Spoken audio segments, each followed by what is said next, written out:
Welcome back, folks. For my pick for the most overpowered heavy tanks tier for tier list for water tanks.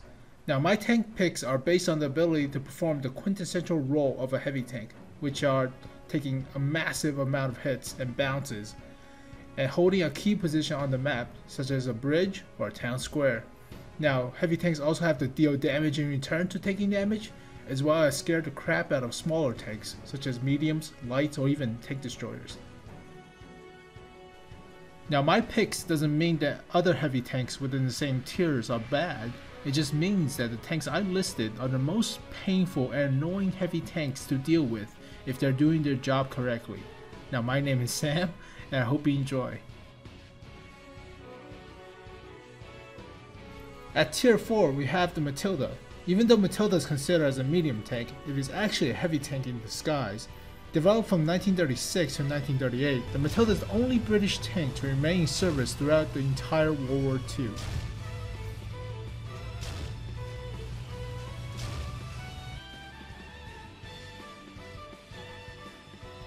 At tier 5 we have the famous KV-1, the Kiloman Versolov, I can't even pronounce it, server alongside the famous T-34 for the Soviets.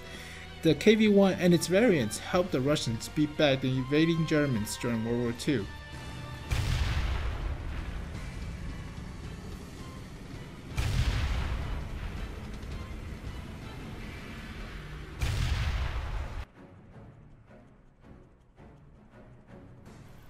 At tier 6 we have the KV-1S. It is a lighter and upgraded version of the KV-1. The KV-1S features impressive mobility and firepower to take on Panthers and Tigers during World War II.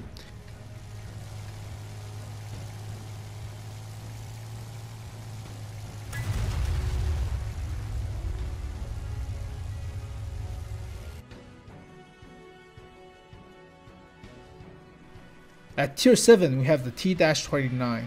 This experimental American heavy tank started in September 1944 with only a few prototypes built and never entered actual combat.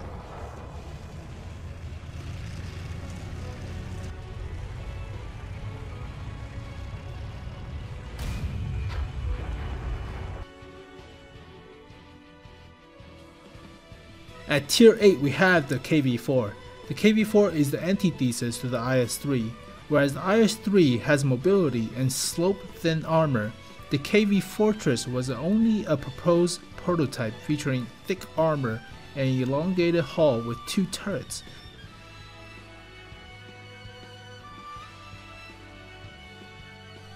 At tier 9 we have the E-75. It is conceived to replace the King Tiger or the Tiger II. The E-75 only exists in blueprints since the Nazis lost the war.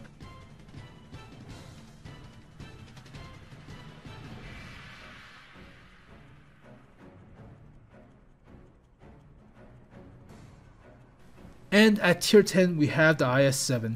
Unlike the IS-3 or the IS-4, the IS-7 never went into mass production, but this tank is very hard to kill.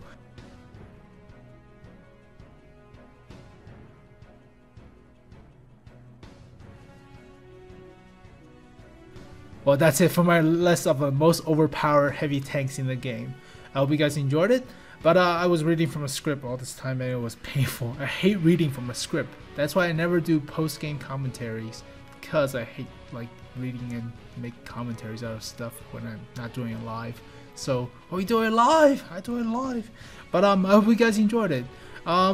Even though these tanks are considered overpowered in my opinion, there are tanks at the same tier that are still deadly, such as the AMX 5100. That tank is very annoying too because it can pump out a lot of shots even though it does not have armor. Now, only tanks on this list are considered because of the armor as well as the ability to do damage. Now you have to have both in order to be a true heavy tank, whereas for the French, you generally do not have enough armor to compensate and you cannot take hits because of your low health. So that's why I consider these tanks to be the most powered heavy tanks overpowered heavy tanks in the game. So hope you guys liked it, and comment if you don't disagree with my opinion, and slap me in the face. So, but I hope you guys enjoyed it, and rate and subscribe, and I'll see you guys next time. Peace.